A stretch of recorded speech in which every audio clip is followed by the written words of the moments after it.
ආයිබෝවන් සුබදසක් කියලා පිළිගන්න එරා cooking channel එකට ඔයාලා අදත් ආදරෙන් අදත් මම ඔයාලා වෙන රෙසිපියක් අරගෙන ආවා. ඒ තමයි මාළු ඇඹුල් තෙලයක් හදන විදිය. අපි බලමු ලේසියෙන්ම මේ කාර්යබහුල ජීවිතය එක්ක වැඩ කරද්දී කොහොමද අපි මාළු ඇඹුල් තෙලයක් රසට හදන්නේ කියලා.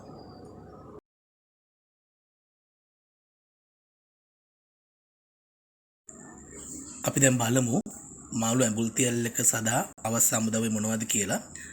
මම ඒ සඳහා බලමාළු ගෑම් 300ක් විතර අරගෙන මේ විදිහට හොඳට හොදලා මේ විදිහට කොටු හැඩයට කපා ගත්තා. මොකද මාළු ඇඹුල් තෙලට ගොඩක්ම රස බලමාළු සහ කෙලවල්ලෝ. ඔයාලට පුළුවන් තලපත් මාළු වුණත් හදන්න. ඒ වගේම මේ මාළු හොදනකොට ගොඩක් වෙලා හොදන්න ඕනේ නැහැ. දෙපාරක් විතර හොදගත්තා නම් ඇති. මොකද සමහරක් අය පිළියන්න කියලා 3-4 පාර හොදනවා. එහෙම හේදුවාට පස්සේ වෙන්නේ ඒ මාළු වල තියෙන රස නැති වෙන එක. ඒ වගේම අපිට තව අවශ්‍යයි කරපිංචා ඉති 3-4ක් රම්ප කොළ 2-3ක් මේ විදිහට අරගෙන හොඳට හොදලා ඔයාලා කපලා තියන්න. මාළු ඇඹුල් තෙල් හදනකොට අපිට විශේෂයෙන්ම අවශ්‍ය දෙයක් තමයි ගොරකා. මම මේ ගොරක තෙල් ගත්තේ උණු වතුරෙන් තම්බලා පේස්ට් එකක් විදිහට මේ විදිහට බින්දයට දාලා කොටලා. ඔයාලට පුළුවන් මේ ගලේ අඹරලත් ගන්න. අනිවාර්යයෙන්ම ගොරක දිග ඔයාලා හොඳට ලුණු දාලා තම්බලා ඉවරලා මේ විදිහට පේස්ට් එකක් විදිහට අපි හදා ගන්න ඕනි මුලින්ම. ඒ සමගම අපිට අවශ්‍යයි ගම්මිරිස් කුඩු, ලුණු කුඩු, වතුර සුවල්පයක්. දැන් ඔයාලට හිතේ මෙතෙන්ට තවත් දේවල් ටිකක් අඩුයි කියලා. මොකද මෙතෙන්ට සුදු ලුණු, අමු මිරිස් මම එකතු කරේ නැත්තේ මාළු ඇඹුල් හදන්නේ එක දවසෙන්ම කන්න නෙමෙයි. ටික දවසක් දවස් 3-4ක් තියාන කන්න. ඒ නිසා සුදු ලුණු, අමු මිරිස් මම එකතු කරන්නේ මේ දැන් මම හදන මාළු ඇඹුල් තෙල් එකට. ඔයාලා දවසකට වගේ පාවිච්චි කරන්න ගන්නවා නම් මේ දේවල් දාන්න විතර ප්‍රශ්නයක් නෑ. මොකද කල් තියා ගන්න හදනකොට සුදු ලුණු, අමු මිරිස් දාන්නේ නැහැ. ඒ වගේම සාමාන්‍යයෙන් මාළු ඇඹුල් තෙල් හදනකොට අඩිය අල්ලන නිසා ඔයාලට පුළුවන් අඩියට කෙහෙල් කොළ, ඒ වෙත රම්ප කොළ, කරපිටියක් දාන්න. මුත්තන් අර මාළු මුතියෙන්ද අපි වතුර එකතු කරන්න තියෙන්ද පොඩ්ඩක් අඩිය අල්ලන්න බලන්න. ඒ නිසා මම ඒ සඳහා තෝරගන්නවා කුරුඳු කොළ. මොකද කුරුඳු කොළ දෙයක් දැම්බට පස්සේ සැරගුත් එක්ක ලොකු රසක් එනවා. ඔයාලා හදනකොට මම කිව්ව විදිහට හදලා බලන්න කොහොමද කියලා ඔයාලට තේරෙයි. ඒ වගේම දැන් මේ මාළු ඇඹුල් කියන්නේ සම්ප්‍රදායික කෑමක්. මේ දේවල් හදන්න පුළුවන් ගෙදරම ඉන්න කෙනෙකුට පමණයි. විදේශ රටක ඉන්න අපේ සහෝදර සහෝදරයන්ට මේ වගේ දේවල් හොයාගන්න ටිකක් අමාරුයි. මම මේ කියලා දෙන්නේ ගෙදර ඉන්න අයටත් විදේශ රටක සේවය කරන අයටත් සියලුම දෙනාට හදා ගන්න පුළුවන් ලේසි ක්‍රමයක්. දැන් අපේ මාළු ඇඹුල් තෙල් එක හදන්න අවශ්‍ය ද්‍රව්‍ය ඔක්කොම සූදානම්. අපි දැන් බලමු කොහොමද ඒක හදන්න කියලා. දැන් අපි ඉස්සෙල්ලාම මාළු ඇඹුල් තෙල් එකට අවශ්‍ය මික්සනේ හදන්නේ මම මේ වගේ මැටි ඇටලියක් අරගෙන ඒකට අපි ඉස්සෙල්ලාම රම්ප ටිකක් මේ විදිහට කපලා එකතු කරන්න. ඒ වගේම කරපිංචා දෙකකුත් මේ විදිහට ඉති දෙකක් විතර එකතු කරන්න. ඔයාලා ගන්න මාළු ප්‍රමාණය අනුව මේ දේවල් වැඩි කරන්න ඕනේ. මම ගණන් තියෙන මාළු ග්‍රෑම් 300යි. ඊට වඩා වැඩි වුණොත් එහෙම මේ ප්‍රමාණය ඒ විදිය අනුව වෙනස් කරන්න. දැන් අපි කලින් සූදානම් කරගත් ගොරක පේස්ට් එකත් මේකට එකතු කරන්න ඕනේ. ගම්මිරිස් මේ මම කලින් කොටල අර සූදානම් කරලා තියෙන්නේ. ගම්මිරිස් කොටනකොට ඔයාලා කුඩු වෙනම කොටන්න එපා. සාමාන්‍යයෙන් පාගට කොටා ගන්න. එහෙම තමයි මාළු ඇඹුල් තෙලයට ගොඩක් රස එතකොට. මේ විදිහ හැදි 3ක් විතර වගේ අපි දැන් එකතු කරගමු. අදි වුණොත් පස්සේ අපිට දාගන්න පුළුවන්. ලුණු සුවල්පයක් දාගමු. මේකට අපිට තව එකතු කරන්න පුළුවන් වතුර සුවල්ප එකතු කරමු දැනට. ඒ වගේම කුරුදු පොතු, කාරාම නැටි එනසල්ලෙමත් එකතු කරන්න පුළුවන්. හැබැයි මම එකතු කරන්නේ නැහැ. එතකොට මාළු ඇඹුල් තෙල් එකේ රස වෙන පැත්තකට යනවා. ඒ නිසා ඔයාලා මාළු ඇඹුල් තෙල් හදනකොට මේ මම කියන විදිහටම හදලා බලන්න. එතකොට තමයි ඔයාලට මම ඔය කියලා දෙන විදිහට නියම විදිහට මාළු ඇඹුල් තෙල් එකේ රස එන්නේ. දැන් අපි හොඳට අතින් අපි මික්සනේ මේ විදිහට හොඳට කවලම් කර ගන්න ඕනේ. මොකද හැන්දකින් කවලම් කරලා හරියන්නේ නැහැ. මේ විදිහට හොඳට කවලම් කර ගන්න ඕනේ. ඔයාලට කලින් හොඳට හොද ගන්න. එහෙම හොදලා ඉවරලා මේ විදිහට හොඳට කවලම් කරන්න. වතුර වැඩි එකතු කරන්න එපා. වතුර ස්වල්ප එකතු කරන්න. පොඩ්ඩක් මේ කවලම් කර ගන්න ලේසි වෙන විදිහට මේ විදිහට හොඳට කවලම් කරගත්තට පස්සේ අපි තව මම මේකට මිරිස් කුඩු ස්වල්පිකුත් එකතු කරනවා. මිරිස් කුඩු එකතු කරන්න අවශ්‍ය නැහැ. ඒ වුණාට මිරිස් කුඩු එකතු කරන්න ඒතර පොඩි සරගතයක් එනවා. ඒ නිසා මිරිස් කුඩු වැඩි එකතු කරන්න බෑ. පොඩි ඩක් විතර එකතු කරන්න. දැන් අපි මාළු ඇඹුල් තියල් මික්සනේ හදලා ඉවරයි. අපි දැන් මාළු තියල් කවලම් කරගන්නයි හදන්නේ. ඊට කලින් අපි බලන්න අපි අදපු මික්සනේ මොනවද අඩුපාඩු කියලා. ඇඹුල් ගතිය ලුණු රස ඒ වගේ මොනවද අඩුපාඩු කියලා එහෙම තිබුණොත් ඔයාලට පුළුවන් මාළු දෙක කවලම් ගන්න කලින් ඒ අඩුපාඩු ටික දාලා මාළු ඇඹුල් මික්සනේ හොඳටම හදලා මාළු දෙක කවලම් කරගන්න. අපේ මික්සනේ මේ අඩුපාඩු නැහැ අපි බැලුවා. දැන් අපි හදන්නේ මාළු ටික මේ මික්සනේ දාලා වෙලා හොඳට කවලම් කරගන්න. මේ විදිහට මාළු ටික දාලා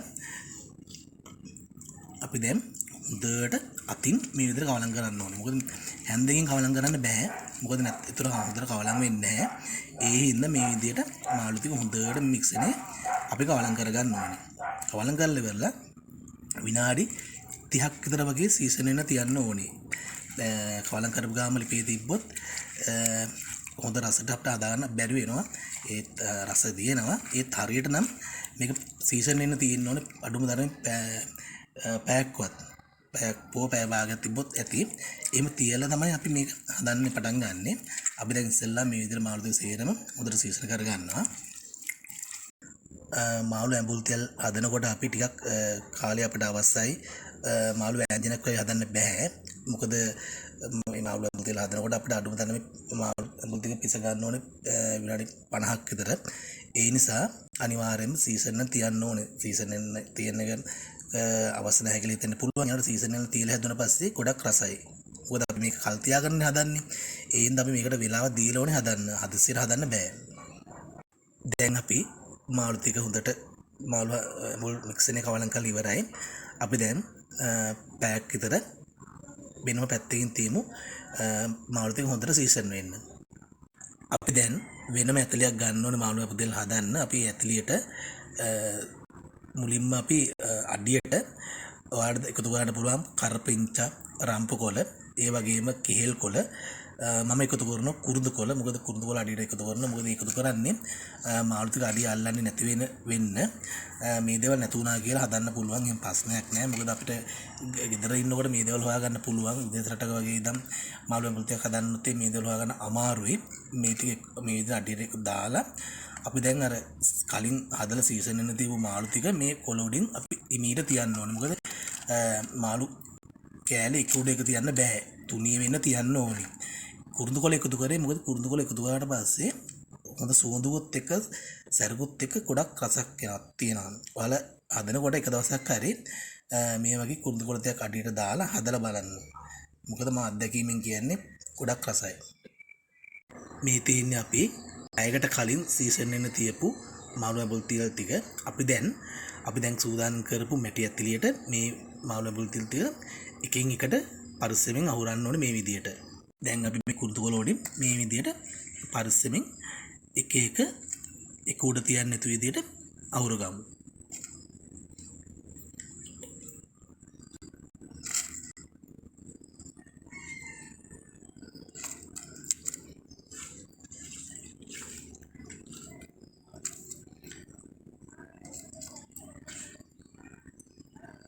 දැන් මේ බලන්න අපි අහුර දැන් මේ බලන්න අපි දැන් මේ විදියට ගානට අහුරගෙන තියෙන්නේ. අපි දැන් ඉතුරුණු මික්සනේ මේ උඩින් මේ විදියට දාන්න ඕනේ. මේ විදියට ඉතුරුණු මික්සනේ මේ මාළු කෑලි උඩින් මේ විදියට දාගන්න. හරිම ලේසි. ඒ වගේම ගොඩක්ම රසවත් කෑමක් තමයි මාළු ඇඹුල් තියල්. මේ ඔයාලට ගෙදරදී මේ විදියට හදන්න පුළුවන්. ඉච්චර අමාරු නෑ. අපි දැන් මේකට වතුර වැඩි එකතු කරන්නේ නැහැ. වතුර ස්වල්පයක් එකතු කරනවා. මොකද අර මාළු ටිකක් තැම්බෙන්න ඕන නිසා මේ විදිහට අර අපි මික්සරේටම වතුර පොඩ්ඩක් දාලා ඒක පොඩ්ඩක් හොඳට හොදලා ඒ වතුර ටික මේ මාළු ටික උඩට මේ විදිහට එකතු කරන්න. දැන් හරි. ඌට වඩා වතුර එකතු කරන්නේ නැහැ. දැන් අපි මේක හිමීට විනාඩි 50ක් විතර වගේ පිස ගන්න ඕනි. අපි දැන් මාළු ටික පිස ගමු. දැන් අපි මේ විදිහට ලිපවත්තු කරලා මාළු ඇබල් තෙල අපි ලිපේ තියමු. දැන් අපි මූඩියෙන් වහලා ඉස්සෙල්ලාම විනාඩි 10ක් විතර වගේ පිස ගමු. ගින්දර ගොඩාක්ම වැඩි කරන්න එපා සාමාන්‍ය ගානට. මේ තියෙන විනාඩි 5කට පස්සේ අපි දැන් මැටි ඇතුලිය පොඩ්ඩක් කවලම් කරන්න ඕනේ. මොකද හැන්දෙන් කවලම් කරන්න බෑ මාළු ටික කැඩෙන නිසා. මේ විදිහට පොඩ්ඩක් වැඩි නෙමෙයි. මේ විදිහට විනාඩි 5කට සැරයක් පොඩ්ඩක් කවලම් කරන්න. ඊට පස්සේ කවලම් කරලා ආයෙත් මේ විදිහට ලිපේ තියලා අපි මූඩියෙන් වහලා ආයෙත් විනාඩි 10ක් කර ගියාට පස්සේ බලන්න ඕනේ කොහොමද වතුර එහෙම ඉඳිලාද තියෙන්නේ කියලා. ඒ අනුව අපිට පුළුවන් ආයෙත් සැරයක් පොඩ්ඩක් හොඳට කවලම් කරලා ආයෙත් වහලා කොහොම හරි විනාඩි 50ක් විතර අපි මේ විදිහට පිස ගන්න ඕනේ පරිස්සමෙන්. මේ තියෙන විනාඩි 15කට පස්සේ අපි දැන් ආයෙත් සැරයක් පොඩ්ඩක් මේ විදිහට කවලම් කරගමු. ඇතුලේ පොඩ්ඩක් මේ විදිහට හොරවලා. අපි දැන් ආයෙත් විනාඩි 10ක් විතර මේ විදිහට වහලා පිස ගමු. දැනට විනාඩි 15යි. දැන් අපි ආයෙත් තව විනාඩි 10ක් විතර මේ විදිහට මුඩියෙන් වහලා පිස්සගෙන බලමු කොහොමද වතුර හිඳිලා තියෙන්නේ කියලා. දැන් මේ තියෙන්නේ විනාඩි 25කට පස්සේ. දැන් ඔයාලා පේනවා ඇති හොඳට ග්‍රේවි එක හිඳීගෙන එන්නේ. අපි වැඩිපුර මේක හිඳෙන්න දෙන්නේ නැහැ. එතකොට මොකද මාළු දෙක කැඩෙනවා. අපි මේ වගේ ගානකට හිඳීගෙන එනකොට ගින්දර තා පොඩ්ඩක් අඩු කරන්න ඕනේ. දැන් ආයෙත් සැරයක් අපි මේක පොඩ්ඩක් කවලම් කරගමු මේ විදිහට. මේ විදිහට පොඩ්ඩක් කවලම් කරලා ගින්දර තව ටිකක් අඩු කරලා අපි තව විනාඩි 15ක් වගේ පිස ගමු. දැනට විනාඩි 25යි. එතකොට 40යි.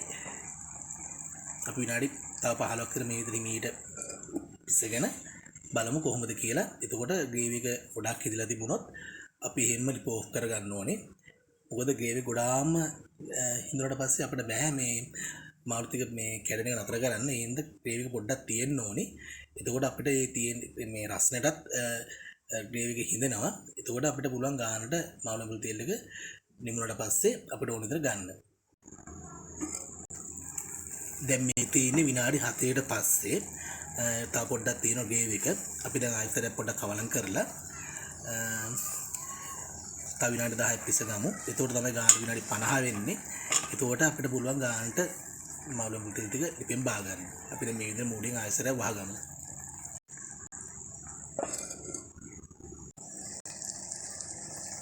මේ තියෙන විනාඩි 10කට පස්සේ දැන් ගානටම විනාඩි 50ක් වෙනවා.